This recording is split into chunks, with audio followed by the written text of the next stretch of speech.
ভালো মনের একজন মানুষ, কারণ ওনার দ্বারাই সম্ভব নতুন কিছু উদ্বোধন করা। তো উনি সবসময় চেষ্টা করেন, সাপোর্ট করেন এই সংগঠনকে আরও সামনে এগিয়ে নিয়ে যেতে। উনি সংগঠনে অনেক ভালো ভালো কাজ ইনশাআল্লাহ উপহার দিচ্ছেন। তো এর মাধ্যমে ঢাকা সঙ্গীত একাডেমি, ঢাকা আবৃত্তি একাডেমি, অবকারী নাট্যগোষ্ঠী এবং রাজ চিত্রশালা একাডেমি, আমাদের ফ্যাশন শো, গ্রামার মিডিয়ার ফ্যাশন ক্লাস শুরু হতে যাচ্ছে ইনশাআল্লাহ। সামনে দেশ থেকে ইনশাআল্লাহ ক্লাস শুরু হবে। এবং জনস্বাস্থ্য জনসংখ্যার মানবাধিকার সংস্থা এবং নৃত্য গবেষণা একাডেমি, এবং জাতীয় চলচ্চিত্র জনকল্যাণ মানবাধিকার সংস্থা, এবং তার সঙ্গে আরও যুক্ত আছেন গৃহায়ণ জনকল্যাণ মানবাধিকার সংস্থা। এতগুলো সংস্থা একত্রিত হয়ে ইনশাআল্লাহ সামনের পথে এগিয়ে যাচ্ছেন।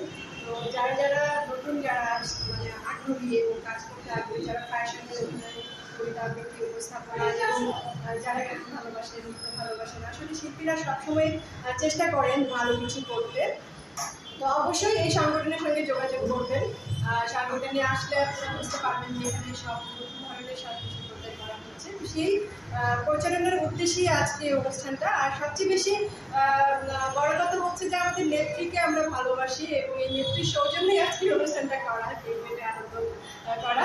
এবং তার ফাঁকে আমাদের যেহেতু সামনে চলচ্চিত্রের কাজ আমরা করছি ইনশাআল্লাহ, তো এই সংস্থার পক্ষ থেকেই চলচ্চিত্রে ইনশাআল্লাহ নতুন যারা আসছে এবং কাজ করতে চান তাদেরকে সুযোগ করে দিচ্ছেন দিলীপ ভাইয়া। তো এই দিলীপ ভাইয়ের জন্য অনেক অনেক মন থেকে, অন্তঃস্থ থেকে ভালোবাসা, শ্রদ্ধা এবং দোয়া। উনি যেন আরও দীর্ঘায়ু কামনা করেন। তো সবাই আমাদের জন্য দোয়া করবেন। আপনাদের দোয়া ভালোবাসা নিয়ে আমরা সামনে এগিয়ে যাচ্ছি। তো আমাদের টিভি সাংস্কৃতিক অঙ্গনের সঙ্গে থাকবেন, পাশে থাকবেন, আর অবশ্যই সাপোর্ট করবেন। ভালো কাজ এখনও হচ্ছে, ইনশাআল্লাহ সামনে আরও ভালো কাজ হবে। তো সবাই আমাদের পাশে থাকবেন এবং আমাদের যে কাজগুলো, এই কাজগুলো অবশ্যই আমাদেরকে সাপোর্ট করবেন। আর ইনশাআল্লাহ ভালো কিছু কাজ ইনশাআল্লাহ আপনাদের দেওয়ার চেষ্টা করছি। তো সবাই দোয়া করবেন, ভালোবাসবেন, আমাদের সঙ্গে থাকবেন। আসুন।